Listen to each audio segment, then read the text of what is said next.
Meus sogros pagaram um cara para invadir o nosso casamento e gritar que eu já era casada. Na hora, meu marido ficou branco. A família dele deu risada e disse que eu era mentirosa. Ele me olhou com nojo, até que eu tirei um documento que fez o sorriso dele sumir na hora. Isso aconteceu no ano passado, em Nashville, Illinois. Eu tenho 33 anos. Meu ex-noivo tem 35. Vamos chamar ele de Ryan. A gente estava junto há pouco mais de 2 anos quando ficamos noivos. As coisas aconteceram rápido, mas nada louco. Moramos juntos por mais de 1 ano. Tínhamos brigas normais. Até fizemos terapia de casal antes de realmente precisar. A gente achava que estava fazendo tudo certo. Mas a família do Ryan nunca gostou de mim, e não é exagero, eles deixavam isso bem claro. A mãe dele, vamos chamar de Bárbara, sempre foi fria. Ela dava aqueles sorrisos falsos e fazia perguntas como se fosse uma entrevista de emprego. E aí, como você pretende se sustentar daqui a 5 anos? Nunca era sobre apoiar um ao outro. Era sempre, e você? Sozinha?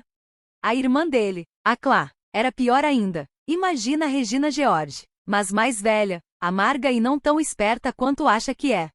Eles diziam que eu era muito fechada, que não contava muito do meu passado. Reclamavam porque eu não mostrava fotos da infância. Ou porque eu não falava muito do meu trabalho. Sou estrategista de marketing. Nada fácil de explicar sempre. Acho que eles se convenceram de que eu estava escondendo alguma coisa, mas ao invés de pensar que eu era só tímida ou que não estava muito interessada neles, o que, sinceramente, é justo, decidiram que eu era um perigo. Preciso dizer, o Ryan não era como eles, pelo menos no começo. Ele sempre me defendia. Dizia que os pais só tinham problemas de confiança, ou que fizeram a mesma coisa com a ex dele, até perceberem que ela não era uma ameaça. Soiler, eles nunca iam parar. A gente planejou um casamento simples, numa casa histórica com um jardim lindo. Eu estava nervosa, mas animada. Estava tudo lindo. A gente estava trocando nossos votos. Tudo estava quieto. O celebrante começou a cerimônia. E aí aconteceu. Bem na parte que ele fala: se alguém tiver algo contra esse casamento, fale agora ou cale-se para sempre. Um homem se levanta da última fileira. Ele estava com uma camisa social toda amassada, meio para fora da calça, e grita alto, tão alto que dava para ouvir de fora da tenda. Ela já é casada comigo. Todo mundo ficou em silêncio. No começo, achei que era alguma brincadeira. Eu nunca tinha visto aquele homem na vida. O rosto do Ryan ficou pálido na hora. Os olhos dele arregalaram, depois ficaram apertados, desconfiados. Eu olhei para ele e disse: eu não conheço esse homem. A Bárbara, mãe dele, deu um engasgo e levantou devagar, olhando pro Ryan com um sorrisinho convencido. A Clary, irmã dele, se inclinou, sussurrou algo no ouvido da mãe e depois sorriu para mim, como se estivessem ganhando um jogo. Foi tudo muito rápido. O cara, vamos chamar ele de Dean, começou a andar até o altar com os papéis na mão. Ele disse que se casou comigo na Flórida em 2016, que eu fugi e nunca me divorciei dele, e que agora eu estava cometendo bigamia. Ele levantou o que parecia uma certidão de casamento, como se fosse um troféu. Ryan se virou para mim e perguntou: o que é isso? Minhas mãos estavam tremendo. Eu disse que não fazia ideia de quem era aquele homem e que aquilo era falso. Bárbara falou alto, para todo mundo ouvir. A gente avisou que ela mentia sobre o passado. Ela não é quem diz que é. Clary completou. A gente tentou avisar. Isso tudo é uma farsa. E o pior, Ryan não disse nada. Só ficou olhando pro cara. Depois pra mim. Depois pro papel. O silêncio dele doeu mais do que qualquer grito. Bárbara e Clary achavam que estavam me derrubando, mas eu já sabia que estavam aprontando alguma coisa. Eles andavam fazendo muitas perguntas sobre meu passado. O próprio Ryan me contou que os pais dele tinham contratado alguém para me investigar. Então eu fiz o que qualquer pessoa sensata faria. Puxei meu próprio histórico, totalmente limpo. Mas fui além. Alguma coisa me dizia que aquilo não ia parar por aí. Entrei em contato com o cartório do condado da Flórida, onde esse tal de Dean dizia que a gente tinha se casado. Mandei meus dados e perguntei se existia algum registro. E adivinha? Eles responderam que até tentaram registrar um casamento no meu nome, mas foi rejeitado porque os documentos não batiam e não tinha confirmação de identidade. Ou seja, era falsificado, nunca foi oficial. Eu tinha provas de que era tudo uma farsa, um rastro no papel. Imprimi tudo e deixei guardado na minha bolsa, por precaução. E tem mais. Um dia, A Clara esqueceu o iPad dela lá em casa depois de ajudar o Ryan com umas coisas de design. Ela estava logada no e-mail. Eu, curiosa, ok, bisbilhoteira, dei uma olhada. Achei e-mails entre ela e um tal de Dean Carter. O assunto de um deles era: aqui está o roteiro da interrupção do casamento. Tirei prints de tudo. Eles tinham planejado cada detalhe. A Bárbara pagou $5.000 pro Dean pelo Venmo, e ainda colocou como descrição consultoria de ti. A Clara orientou eles sobre o que falar. Eles queriam que o Ryan terminasse comigo ali, na frente de todo mundo. Queriam me humilhar, me deixar sozinha. Mas eu fui mais esperta. Fiz meu próprio dossiê. Prints, e-mails, documento oficial do tribunal, até uma declaração de um amigo meu na Flórida que viu o Dean na casa da Bárbara meses antes. Pedi até uma ordem de restrição contra ele, só por precaução. Naquele momento, todo mundo me olhava como se eu fosse uma criminosa. O celebrante estava perdido, e o Ryan, ainda congelado. Aí eu falei alto: esse homem foi pago para vir aqui. Tudo que ele disse é mentira, e eu posso provar. Bárbara bufou. Claro que ela vai dizer isso. Foi aí que tirei a pasta da minha bolsa e entreguei pro Ryan. Ele começou a folhear: documento do tribunal, prints, e-mails, depoimento, prova do pagamento. As mãos dele começaram a tremer. Ele olhou para a mãe e perguntou: você fez isso? Bárbara não respondeu. Eu me virei para todo mundo e disse: eu não me importo com o que pensam de mim, mas eu não vou ficar aqui enquanto me acusam de um crime que nunca cometi. Quem quiser saber a verdade, tá tudo aí nesse arquivo. Quando eu falei boletim de ocorrência e ordem de restrição, o Dean começou a recuar e saiu praticamente correndo da tenda. Desde aquele momento, o Ryan não falou mais comigo. Ficou parado, segurando a pasta, com a mandíbula travada e os olhos vermelhos. A família dele foi embora antes mesmo da recepção começar. Eu fiquei, não chorei, me sentei sozinha numa mesa e comi o bolo que eu mesma paguei. Não sei se o Ryan vai conseguir superar o que a família dele fez, nem sei se eu quero ele de volta. Parte de mim só quer ir embora, outra parte quer tacar fogo em tudo. Mas de uma coisa eu sei: eles tentaram acabar comigo, em público, no momento mais vulnerável da minha vida, e ainda não terminei com eles. Voltei pro meu apartamento sozinha, não dormi, ainda estava com o vestido meio aberto, cabelo caindo, maquiagem borrada. Fiquei sentada na cama por horas, só encarando a parede. Nem chorei, parecia que o choque tinha me congelado. Às 6 horas da manhã, olhei o celular. Nada do Ryan, nem mensagem, nem ligação, nem chamada perdida. Mas a Clary tinha postado no Instagram: fundo preto, texto branco: às vezes a verdade dói, mas a mentira dói mais. Hashtag família primeiro, hashtag a verdade vence. Os comentários? Cheios de gente perguntando o que aconteceu, se ela estava bem. Um até disse: tenho orgulho de você por falar a verdade. Me senti mal, eles ainda não tinham terminado. Umas 11 horas da manhã, ouço uma batida na porta. Olho pelo olho mágico, era o Ryan. Parecia acabado, olhos vermelhos, mesmo terno do dia anterior, sem gravata, camisa toda amassada. Abri a porta, ele só perguntou: posso entrar? Não respondi. Me afastei. Ele entrou. A gente se sentou. Ficamos em silêncio por 1 minuto inteiro. Aí ele disse: eu não sabia. Eu só acenei com a cabeça, ainda sem falar nada. Ele continuou: eles disseram que estavam só preocupados, que iam checar seu passado. Eu não achei que eles fossem fazer isso de verdade. Eu interrompi: você acreditou naquele cara? Olhou para mim como se eu fosse lixo. Ele não negou, só balançou a cabeça, devagar. Eu congelei, entrei em pânico. Não sabia no que acreditar. Levantei, fui até minha estante e peguei o envelope com os prints.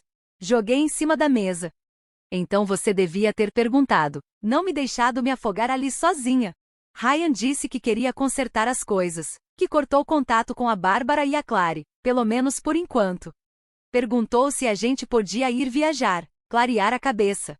Eu fiz só uma pergunta: você disse para elas que o que elas fizeram foi errado? Silêncio. Você gritou com elas como gritou comigo ontem? Ele abaixou a cabeça. Essa foi minha resposta. Naquela semana, começaram a surgir boatos. Pessoas que estavam no casamento começaram a me mandar mensagens. Um dos primos do Ryan me mandou no Facebook: sinto muito pelo que aconteceu, Mas acho que você deveria saber. Eles estão dizendo que você forjou o arquivo, que você tá tentando incriminar a Bárbara. Não acreditei, mas aí meu chefe me ligou. Alguém mandou um e-mail anônimo pro RH da empresa, com uma lista de mentiras sobre mim, que eu tinha antecedentes criminais, que mudei de nome, que usei referências falsas para conseguir um emprego. Felizmente, minha chefe me ligou direto, antes de levar isso adiante. Ela disse: "Isso é nojento, me avise se quiser entrar com processo." Aí eu fiquei com raiva de verdade. 3 dias depois, recebi uma mensagem da Clary. "Você devia parar com isso, já causou danos demais. Se quiser acabar com isso, me encontra, só nós duas, sem drama." Mostrei a mensagem pro Ryan. Ele disse: "Não vai."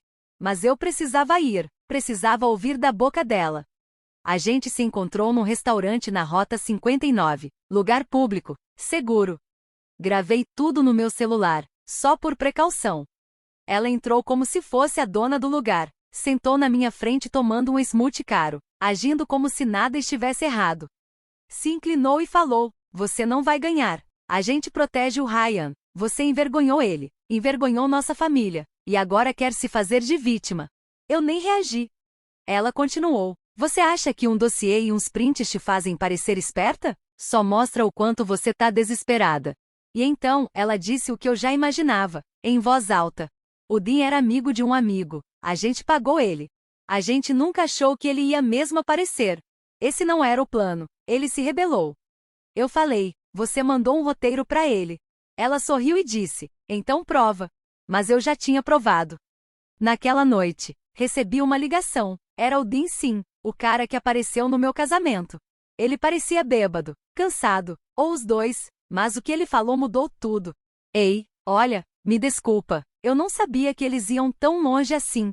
Eu perguntei: "Você gritou que era casado comigo." Ele respondeu: "Eles me disseram que você era perigosa, que tinha enganado o Ryan no último negócio. A Bárbara disse que você ia destruir a vida dele financeiramente. Ela me disse que eu estava protegendo ele. Eu não sabia que era tudo mentira. Eu nem queria fazer isso, mas eu precisava do dinheiro." E aí ele soltou essa. Eu ainda tenho todas as mensagens. Não apaguei nada. Ele estava claramente com medo. Disse que a Clary ameaçou processar ele se ele abrisse a boca. Disse que ela ia destruir a vida dele. Pedi para ele me mandar tudo por e-mail, e ele mandou. Gravações, prints, mensagens encaminhadas, confissão, histórico de chamadas. Reuni tudo em um novo arquivo e contratei um advogado. Não era só por difamação, nem só por dano emocional. Era por conspiração criminosa, tentativa de fraudar e interferir num casamento, assédio. E o melhor, o Dean disse que topava testemunhar. Achei que depois da confissão dele, tudo ia se acalmar. Achei que, com toda a verdade no papel, eles iam recuar. Mas eu subestimei até onde eles estavam dispostos a ir para vencer. Depois de alguns dias sem contato, o Ryan me mandou uma mensagem. Pediu pra gente se encontrar uma última vez. Eu aceitei. Nos vimos num café à beira do lago, perto do trabalho dele. Ele parecia acabado. Disse: "Eu sei que eles mentiram. Eu li tudo que você me mandou. Confrontei eles. A Bárbara disse que era para me proteger. A Clary ainda não admitiu nada. Mas, agora eu acredito em você." Eu perguntei: "E o que você vai fazer com isso?" Ele ficou em silêncio por um momento. Depois respondeu: "Não sei se posso mais chamar eles de minha família." Eu só balancei a cabeça devagar e disse: "Então é isso." Ele não discutiu, só desviou o olhar, como se já soubesse. Me levantei e fui embora, de novo. Mas aí veio a parte que me pegou de surpresa. Naquela semana, recebi um e-mail de um recrutador. Era uma vaga para diretora de marketing numa marca de luxo em Miami. Salário alto, bônus de mudança, caminho rápido para promoção. Parecia perfeito, só que tinha um detalhe: eu nunca me inscrevi. Fui investigar, descobri que o recrutador tinha recebido meu currículo de alguém chamado L. Stevens. Na hora, eu não reconheci o nome. Mas depois caiu a ficha: L. Claire Stevens. O nome do e-mail da Clary é Lorraine. O nome completo dela estava no LinkedIn. Na hora me lembrei de quando ela tentou impressionar os outros com aquele perfil de consultora. Então eu entrei no jogo. Marquei uma entrevista falsa no Zoom com a empresa. Adivinha quem apareceu? Bárbara, vestida com um terno, fingindo ser diretora regional de RH. Gravei tudo. Ela falou com a maior cara de pau. Estamos muito interessados em te oferecer essa vaga. Só precisamos verificar algumas coisas. Seus antecedentes criminais, atividades legais anteriores, histórico financeiro. Levamos isso muito a sério aqui. Parecia um episódio ruim de série de golpe da Netflix. Fingi que estava caindo. Fiz perguntas educadas. Sorri. Quando acabou, mandei um e-mail para a empresa de verdade que ela fingia representar. Eles nunca tinham ouvido falar nem de mim, nem dela. Ou seja, agora eles estavam se passando por executivos de empresas para tentar vasculhar minha vida. Dee ligou de novo, dessa vez morrendo de medo de ser descoberto. Eu enviei os e-mails como prova. A Bárbara me ligou sem parar depois disso. Disse que se eu não parasse com tudo, eles iriam atrás da minha irmã.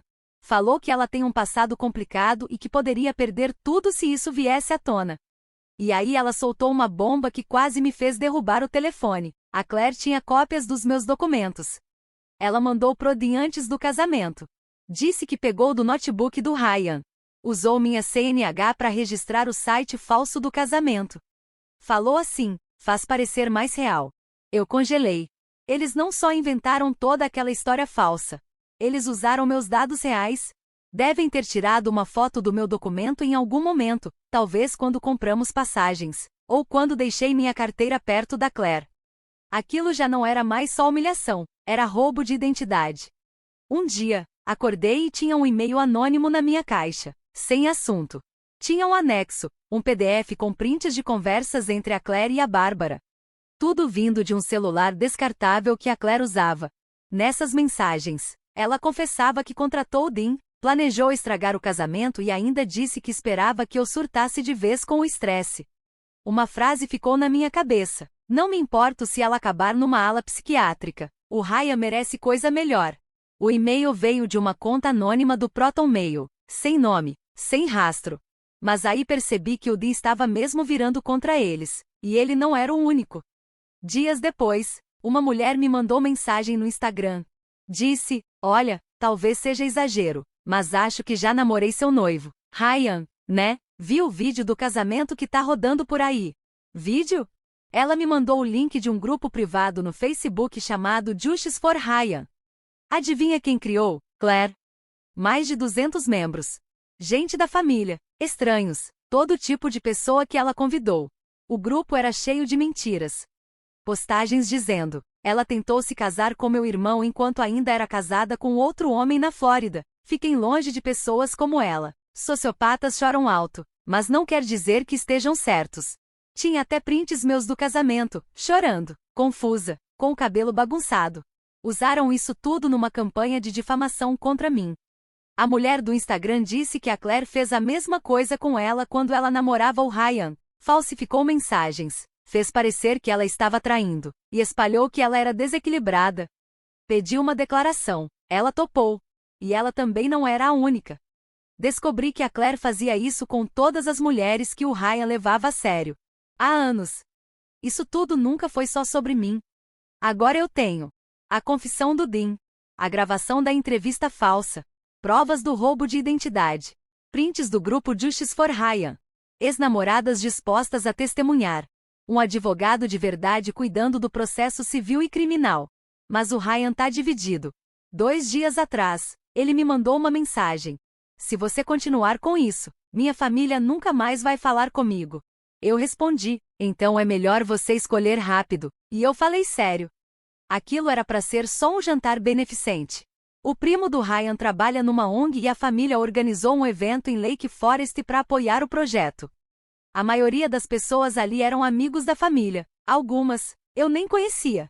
Eu nem planejava ir, mas o Ryan me mandou uma mensagem 3 horas antes. Por favor, vem, eu quero que todos ouçam a verdade. Preciso dizer uma coisa. Eu ainda não confiava 100% nele. Mas parte de mim precisava de um fechamento. Precisava que ele falasse em voz alta, não só para mim, mas na frente de todo mundo que tinha me julgado em silêncio. Então, eu fui. Quando entrei, o salão ficou em silêncio. Parecia que eu tinha invadido uma cena de crime. A Bárbara me viu primeiro, travou a mandíbula e depois forçou um sorriso. A Claire me olhou e logo virou pro lado, Cochichou algo para uma mulher ao lado, as duas riram. Eu reconheci a mulher, mas uma tia que nunca teve coragem de olhar nos meus olhos. Encontrei o Ryan lá na frente. Ele estava nervoso, suando, se mexendo de um lado para o outro. Subiu no palco, ajeitou o microfone e começou. Antes da gente falar da arrecadação de hoje, eu preciso falar de outra coisa. Algo pessoal. Algo feio. Ele foi devagar. Primeiro pediu desculpas a todos. Depois disse: no meu casamento, um homem invadiu dizendo que minha noiva já era casada. A maioria de vocês deve ter visto o vídeo. Alguns acreditaram. Eu acreditei. Por alguns segundos, eu acreditei, porque eu não confiava totalmente na pessoa com quem eu estava casando. Mas eu deveria ter confiado. Ele olhou direto para Bárbara e para Claire. Minha família planejou tudo. Eles contrataram aquele homem. Usaram informações roubadas. Pagaram para ela ser humilhada. E eu fiquei ali parado e deixei acontecer. As pessoas começaram a murmurar. Surpresas. O quê? Não é possível. Os olhos da Bárbara arregalaram. Claire se levantou, vermelha de raiva. Ryan, já chega, gritou a Bárbara. Mas ele continuou. Ela tinha provas. Eu vi tudo. Os e-mails, os pagamentos, as mensagens. Até como vocês tentaram fazer com que ela fosse demitida depois do casamento. E agora? Eu vi o grupo no Facebook também. Claire, foi você. Você mentiu sobre outras mulheres também. Eu finalmente falei com elas. Claire gritou. Esse não é o lugar para isso. Mas já era tarde. As pessoas estavam comentando alto. Um primo do Ryan se levantou e disse: você forjou uma entrevista de emprego? Tá falando sério? Claire tentou responder, mas travou. Bárbara deu um passo à frente, pegou o microfone e apontou para mim. Essa mulher envenenou nossa família. Ela manipulou meu filho. Vocês não sabem o que ela fez. Pela primeira vez, eu me levantei sem tremer. O que eu fiz, Bárbara? Além de amar seu filho? Além de ficar quieta enquanto você me destruía pelas costas? Ela se virou pro grupo. Eu só queria proteger meu filho. Mas Ryan respondeu: não, mãe. Você queria me controlar. Fez isso por anos. E eu deixei. Mas cansei. Claire saiu furiosa. Bárbara tentou ir atrás, mas as pessoas começaram a falar alto. Ela devia ser presa. Isso é loucura. Dessa vez, não foi pelas minhas costas. Algumas pessoas vieram até mim. Pediram desculpas. Uma mulher me abraçou. Outra disse: eu acreditei nelas. Me desculpa. Ryan ficou ao meu lado o tempo todo. Quieto, cansado. Mas ficou. Na hora de ir embora, ele me acompanhou até o carro. Perguntou: acha que a gente consegue consertar isso? Eu não disse sim. Não disse não. Só falei: talvez, mas não agora. 2 semanas depois, Claire recebeu uma notificação: roubo de identidade, assédio, processo civil em andamento. Meu advogado agiu rápido. Dean assinou a confissão. As ex-namoradas deram seus depoimentos. O grupo Justice for Ryan foi incluído como prova. Bárbara tentou resolver tudo por fora. O advogado dela me ofereceu uma quantia enorme. Eu recusei. Não queria dinheiro para ficar calada. Eu queria responsabilidade, justiça. Não sei o que vai ser de mim e do Ryan. A gente teve várias conversas sinceras. Ele não é perfeito. Ficou calado por muito tempo. Mas, no fim, ele se levantou. Não quando era fácil, mas quando doeu. Bárbara e Claire? A família cortou contato com elas. Pelo menos, as pessoas que realmente importam. O estrago que elas causaram ainda tá aqui. Eu ainda duvido de muita coisa. Ainda hesito antes de atender chamadas de número desconhecido. Às vezes acordo assustada, ouvindo a voz daquele homem gritando: ela já é casada comigo. Mas agora tem algo diferente também. Paz. Não aquela que vem da vingança, mas aquela que vem de finalmente ser vista, ser ouvida, ser acreditada, respeitada. É, acima de tudo, livre.